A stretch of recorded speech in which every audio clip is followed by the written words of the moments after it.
मेरा नाम देवेंद्र यादव है और मैं मध्य प्रदेश का रहने वाला हूँ। मैं आज आपको अपनी आप बीती सुनाना चाहता हूँ।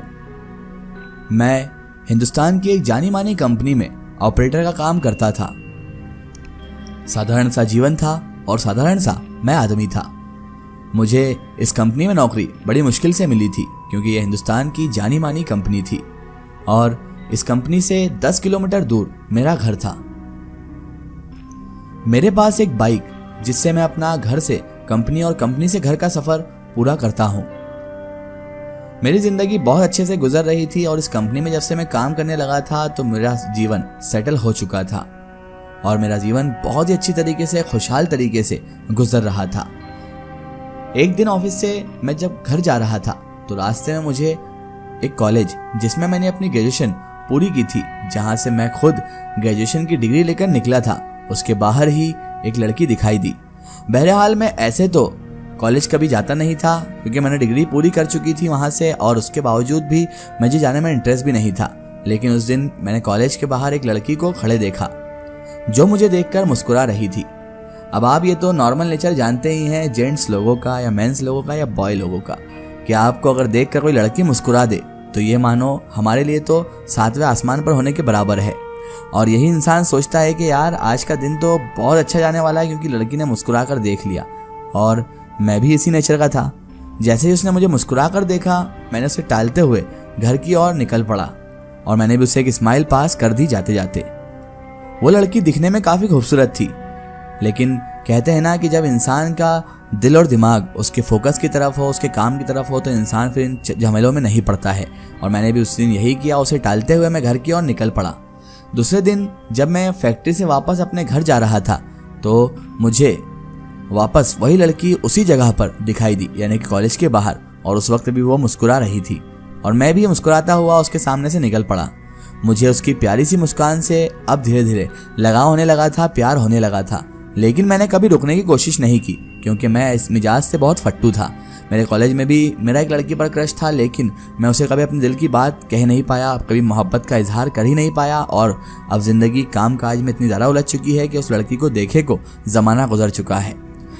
शुरू से ही मैं लड़कियों से बहुत दूर रहता था और लड़कियों से बात करने में मेरी बहुत फटती थी।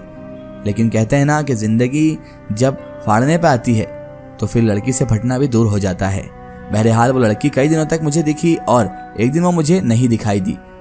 जिस दिन वो मुझे नहीं दिखाई दी तो मैं बेचैन हो गया क्योंकि अब मुझे उसकी आदत हो चुकी थी। रोज़ मुझे वो लड़की दिखती, हम एक दूसरे को स्माइल पास करते और उसके बाद मैं अपने रास्ते और वो अपने रास्ते।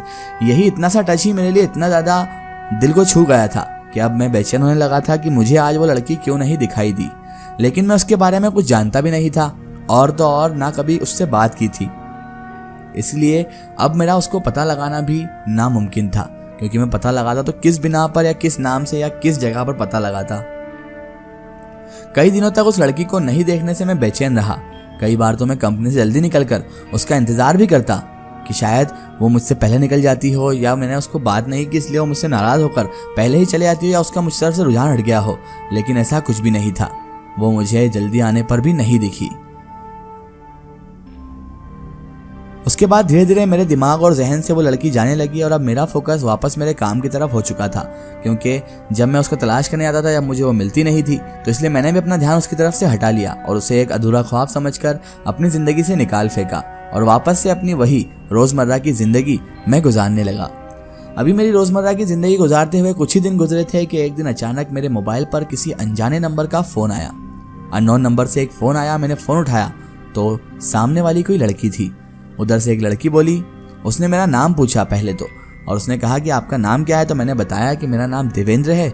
और उसके बाद वो लड़की मुझसे बात करने लगी और उसने मुझे बताया कि मैं वही लड़की हूँ जिसे तुम रोज़ बाइक से गुजरते हुए देखा करते थे। मैं तो अब हक्का बक्का रह गया। मेरी जो है ज़ुबान पे ताले लग गए और मैं अचंभित होकर यही सोचने लगा कि यार ये वही लड़की है। मुझे कुछ समझ में नहीं आया इसके पास मेरा नंबर कैसे आया और ये मुझसे क्यों बात कर रही है। लेकिन उसकी मीठी बातों ने मुझे ऐसा पागल और ऐसा दीवाना कर दिया और मैं उसकी बातों में इतना ज़्यादा खो गया कि ये सब बातें भूल गया और उससे बातचीत करने लगा। मैं ये भी भूल गया कि यार ये मेरे लिए ख़तरनाक भी हो सकता है कि कोई अनजान इंसान मेरा नंबर भी निकाल ले, मुझे कॉल भी कर दे और मुझसे बात भी करने लग जाए। लेकिन कहते हैं ना कि जब शैतान सवार हो दिमाग पर तो फिर अच्छे रास्ते तो दिखाई देना वैसे भी बंद ही हो जाते हैं। इसी तरह हमारी बातों का सिलसिला धीरे धीरे बढ़ने लगा और अब हम घंटों घंटों तक बातें किया करते थे फोन कॉल पर। एक दिन की बात है कि उस लड़की ने मुझे कॉलेज के बाहर मिलने के लिए बुला लिया। मैं भी बड़ा उतावला था उससे मिलने के लिए, क्योंकि मैं उससे अब मोहब्बत करने लगा था, वो भी दिलो जान से। मैंने अपने दोस्त को फ़ोन किया और कहा कि हमें एक जगह चलना है। मैं और मेरा दोस्त हम दोनों बाइक पर उस लड़की से मिलने के लिए चले गए। क्योंकि कभी मैं लड़की से अकेले नहीं मिला था तो मैं बहुत ज़्यादा घबरा रहा था, बहुत ज़्यादा नर्वस भी था कि यार पता नहीं वो लड़की मुझसे क्या पूछ ले और मैं कभी हड़बड़ाहट में कोई जवाब ना दे पाऊँ। इसलिए एक जने का साथ में होना तो बेहद ज़रूरी है। और इसीलिए मैंने अपने दोस्त को कॉल किया। और ऐसे वक्त पर दोस्त ही काम आते हैं कि वो आपको हिम्मत देते हैं और आपकी मदद करते हैं आपकी सेटिंग कराने में। बहरहाल मैं और मेरा दोस्त जैसे ही कॉलेज के बाहर पहुंचे तो वहां वो लड़की कहीं पर भी दिखाई नहीं दी। मैंने काफ़ी फ़ोन लगाए लेकिन उस लड़की ने फ़ोन भी स्विच ऑफ कर रखा था। मैं को बहुत चिढ़ छूटी और मैंने सोचा कि साला मुझे यहाँ बुला के खुद ने फ़ोन स्विच ऑफ कर लिया और अब फ़ोन नंबर के अलावा मेरे पास कुछ है भी नहीं, तो मैं किस बिना पर उस लड़की को यहाँ बुलाऊं। फिर क्या था, हम दोनों दोस्त अपने अपने घर लौट गए। मैं घर लौट आया और घर में घुसते ही जैसे ही मैं घर में इंटर हुआ तो उस लड़की का फ़ोन मुझे आ गया। मैं बहुत गुस्से में था और मुझे चिढ़ भी छूट रही थी। मैंने गुस्से से कहा कि हम वहाँ पर तुम्हारा इंतज़ार कर रहे थे कि तुम आई नहीं वहाँ पे और उसके अलावा तुमने स्विच ऑफ भी कर लिया फ़ोन। तो उसने कहा कि तुम अपने दोस्त को क्यों साथ लेकर आए, मुझे तुमसे अकेले मिलना है। ठीक है, अगर तुम्हें मुझसे मिलना है तो अकेले आना वरना मत आना। मैंने कहा ठीक है, मैं तुमसे अब कल ही मिलूंगा और अकेले आऊँगा। और मैंने ठीक ऐसा ही किया। अगले दिन सुबह सुबह मैंने उसको फ़ोन लगा दिया लेकिन उसकी मम्मी ने फ़ोन उठा लिया। मैं एक बार तो डर गया लेकिन कॉलेज के प्रोजेक्ट का बहाना करके उससे बात करने को उसकी मम्मी से कहा। उसकी मम्मी ने कहा पागल हो गए हो क्या, प्रिया को मरे तो 3 महीने हो चुके हैं। मैं डर गया कि ये क्या कह रही हो आंटी आप, मैंने तो कल ही उससे बात की है।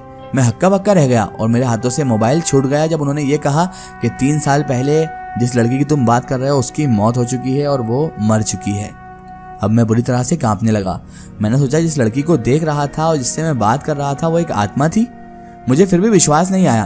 मैंने अगले दिन फिर उसकी मम्मी को फ़ोन कर लगातार सारी घटना घटने वाली जो थी वो सुनाई। तो उन्होंने कहा मेरी बात पर यकीन ना हो तो मेरे घर आकर देख लो बेटा, प्रिया 3 साल पहले ही मर चुकी है।